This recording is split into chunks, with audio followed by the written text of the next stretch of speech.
কি আছে বলুন? আনন্দ, নিরন্তর আনন্দ ছড়ে কোথায় আছে? এই যে আমাদের হৃদয় চক্র আছে, এর ডিপে গেলে তাকে অনুভব করে। আচ্ছা, এটা কি হয়? ইয়েস। এই যে আমি আপনার সামনে বলছি, আমি কোনো বই পড়ে নয়, আমি নিজের সাথে অনুভব করে এবং এটাকে টাচ করেছি, এটাকে আমি ফিল করি, যার জন্য আপনাদের সামনে আমি এক্সপ্লেন করছি। এটা আপনাদের কিন্তু জানতে হবে, বুঝতে হবে, ধরতে হবে। এই যোগের ক্লাসে যদি আপনি এইটুকু না ধরতে পারেন, তাহলে যে 2 ঘন্টা সময় দিচ্ছেন এটা একদম জাস্ট টাইম পাস আছে, ব্যর্থ আছে আপনার যোগ অভ্যাস। কি ধরতে হবে এই ক্লাসে? ওই এক্সট্রিম প্লেজার, ওই যে নিরন্তর আনন্দের স্রোত আপনার মধ্যে বয়ে চলেছে, সেটাকে আপনাকে ধরতে হবে। কি সেটা? ঈশ্বরের স্বরূপ, পরমাত্মার স্বরূপ আপনার মধ্যে রয়েছে। সে জামা পরেও নেই, তার হাতে বাঁশি নেই, তার মাথায় মুকুট নেই, তার গায়ের রং এরকম নয় নীল বা হলুদ, জাস্ট আনন্দ, প্লেজার।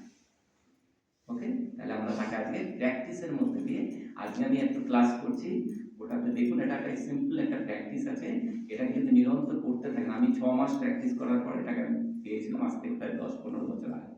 আমি 6 মাস কন্টিনিউ প্র্যাকটিস করার পর আমি ফিল করি পরে, আর ঠিকই তো, তখন আপনার কি হবে না, তখন আপনাকে শপিং মলে যেতে হবে না আনন্দ খোঁজার জন্য, তখন আপনাকে কোনো রেস্টুরেন্টে যেতে হবে না আনন্দ খোঁজার জন্য। আপনি যাবেন, ঠিক আছে, ওগুলো কি, ওগুলো হচ্ছে টেম্পোরারি আনন্দ।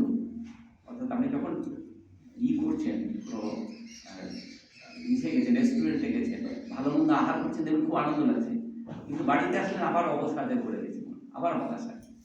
কিন্তু যখন এই আনন্দ পাচ্ছেন, এই হচ্ছে নিরন্তর এক্সট্রিম। অর্থাৎ জল খাবেন আনন্দ লাগে, জল খাবেন আনন্দ লাগে, আপনার জীবন থেকে বিরক্ত, হতাশা, অসহনশীলতা, লোভ, দ্বিধা, এগুলো আকাঙ্ক্ষা সব চলে যাবে এই আনন্দ যখন পাবেন। মানে এরকম হবে ব্যাপারটা, কি বলেন, আপনি একটা এক্সট্রিম কিছু, মানে সব কিছু পেয়ে গেছেন, আপনারা কিছু দরকার। ঠিক আছে, আমি আপনাদের একটু বলি, এটা একটু গল্পের মতন করে বলি। দেখুন, আমি বাংলাদেশের নাটক আপনারা অনেক হয়তো দেখেন, তাই না? মুশারফ করিম, তিশারের নাম হয়তো জানেন। আমার খুব অভ্যাস ছিল বাংলাদেশের নাটক দেখা, এখনো দেখি, সময় পেলে দেখি। তো এই দেখতে দেখতে আমি একটা নাটক দেখি, নাটকটার নাম আপনাদের বলে দিই, যদি সম্ভব হয় আমি গ্রুপে দিয়ে দেবো, বিধানকের লিঙ্কটা দিয়ে দেবো।